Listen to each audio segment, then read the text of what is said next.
Srettha warns of military conflict over rising South China Sea disputes with Beijing including Taiwan. Prime Minister Srettha warns of military conflict at the Asean-Japan Summit on Sunday. Thailand maintains its delicate balancing act while forging closer ties with Japan as South China Sea disputes escalate. Prime Minister Srettha Thavan appeared uncomfortable on Sunday when the Asean-Japan Summit discussed the South China Sea issue. The thorny problem is gradually coming to the fore at regional discussions at Indo-Pacific gatherings. The Thai PM appealed for care and caution and warned against potential hostilities. Prime Minister Srettha Thavisin enjoyed a successful visit to the Asean-Japan Summit in Tokyo over the weekend.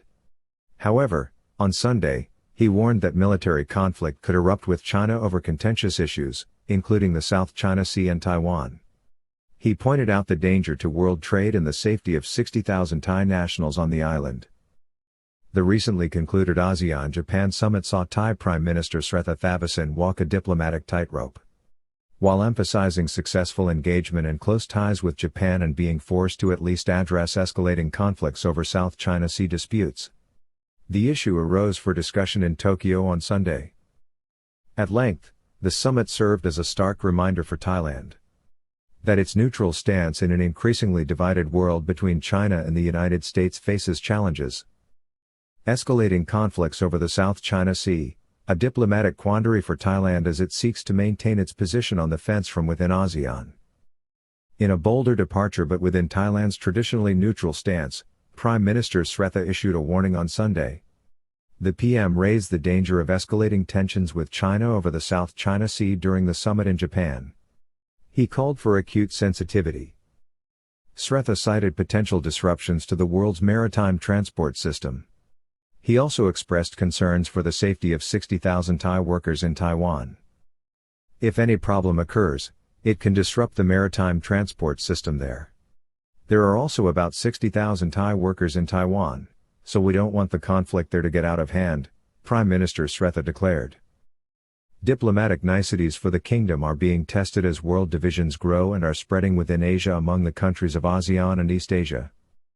While the Thai government went out of its way to strengthen ties with Japan, a critical economic partner, the escalating disputes over the South China Sea underscore Thailand's diplomatic dilemma. The kingdom's reliance on China for economic growth over the past 3 decades has complicated its position, leaving its diplomatic standing exposed. Japan is now firmly a U.S. ally and is, for the first time since World War II, rearming. It is part of the Quad alliance. This includes the United States, India and Australia, which aims to counter China's military expansion. That military expansionism takes the form of extensive claims to the South China Sea.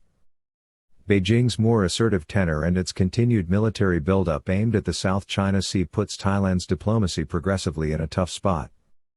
The growing tensions over the South China Sea disputes are exacerbated by Beijing's assertive stance and military buildup. It poses a challenge to Thailand's long-standing policy of avoiding friction with China. As ASEAN members, particularly the Philippines, turn to the United States and Japan as key allies, Thailand finds itself conflicted. Whether to take sides despite repeated assurances from U.S. diplomats that such a choice will not be required. The ASEAN-Japan Summit in Tokyo provided a platform for Prime Minister Srettha to navigate these challenges delicately. Thailand sought to reaffirm its friendship with Japan, a crucial investor and contributor to the country's manufacturing sector, particularly in automobile production. However, behind diplomatic smiles, Thailand struggles with the growing diplomatic pressure as tensions rise between key ASEAN members and China. China refuses to accept international court rulings. At the same time, China's claims over the South China Sea clash with international court rulings. This in turn stirs regional tensions. The kingdom's historical alignment with Cambodia, a known Chinese proxy, is becoming more evident. The emerging reality, an uncomfortable one, is that Thailand may no longer be able to maintain its neutral stance. It now faces continuing shifting geopolitical dynamics moving towards division. Thailand's concern over South China Sea disputes at the ASEAN-Japan Summit saw Prime Minister Srettha, serving as an ASEAN coordinator, urge caution. He emphasized the need to be careful for fear of potential problems with Beijing. Thailand respects the independence of every country and it needs to tread carefully to avoid any problem, Prime Minister Srettha stated. South China Sea issue to the fore at regional summits in the Pacific as sides are also being taken with many of Thailand's allies now opposing China. The South China Sea issue is becoming a contentious focal point at regional summits, with Japan and ASEAN leaders. Regional leaders are committed to strengthening security cooperation, including maritime security. The final statement highlighted the need for a rules-based Indo-Pacific region, peaceful dispute settlement, and respect for territorial integrity. South China Sea disputes have been a persistent challenge for the Association of Southeast Asian Nations, ASEAN, since the end of the Cold War. The strategic significance of the region as a sea line of communication, rich in natural resources, has made it a hotspot for competing territorial claims. The United Nations Convention on the Law of the Sea, UNCLOS, in 1982 laid down rules for the exploration of resources, freedom of navigation, territorial rights, and dispute resolution. While some ASEAN members are claimants in the South China Sea disputes, others play a more neutral role. Thailand has no South China Sea claims or disputes with Beijing. It maintains a conciliatory stance. It is a position that suits China within ASEAN. Vietnam, a significant claimant, has a history of tension with China over the Paracel and Spratly Islands.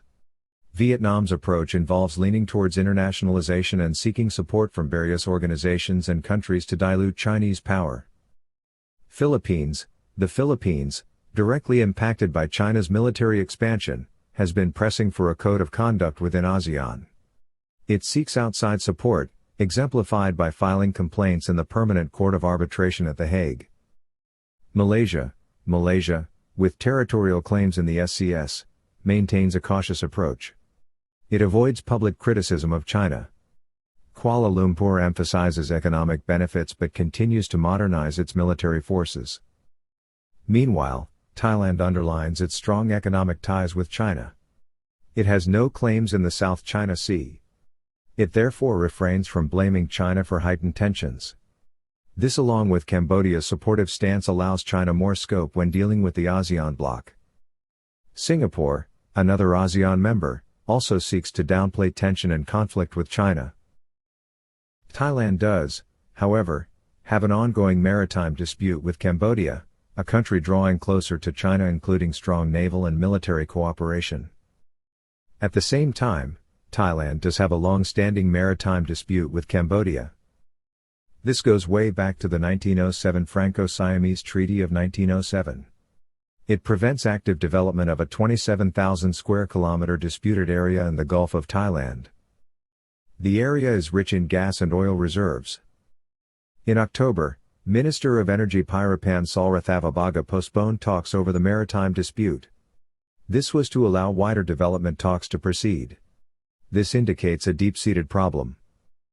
The two countries have made little progress in resolving the matter despite a 2001 Memorandum of Understanding.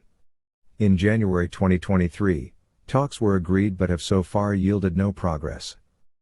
In the last week, politicians in Thailand have raised the issue of the maritime dispute between Thailand and Cambodia. Chinese ships sail into Ream Naval Base near Sinakville. At the same time, Cambodia is increasingly engaged with the People's Liberation Army, PLA, Navy. Last week, Chinese warships sailed into a redeveloped Ream Naval Base near Sinakville and on the Gulf of Thailand. China's Navy sails into Ream Naval Base in Cambodia, with Thailand's neighbor now seen as a proxy for Beijing. At the Asean-Japan Summit in Tokyo, however, Prime Minister Srettha Thavisin hailed Thailand's friendship with Cambodia. He invited Prime Minister Hun Manet to Bangkok in February 2024. This is for talks on industrial cooperation and the use of Thailand's deep-water port facilities in eastern Thailand. Cambodia is a pseudo-dictatorship ruled by one family for the last 40 years. It has come about with rising cooperation and financial support from China. Cambodia is, at the same time, seen as a democracy in name only. It is, like North Korea, ruled by the family of Hun Sen, Hun Manet's father. He is considered a pseudo-dictator by Western countries. The strongman has ruled the kingdom for the last 40 years with an iron hand. This has come about with rising cooperation and the backing of China.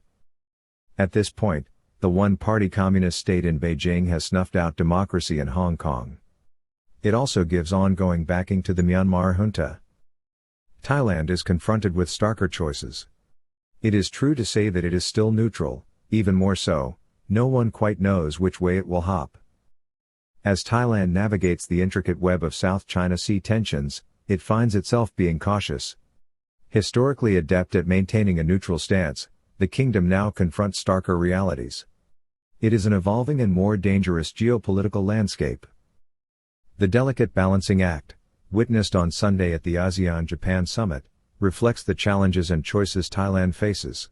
It must balance its long-standing alliance with China with the shifting dynamics of regional alliances. The coming months and years will no doubt shape Thailand's diplomatic course. Bangkok still seeks to retain its neutral posture. It may ultimately be forced to take a clearer stand. Which way will it hop? No one knows.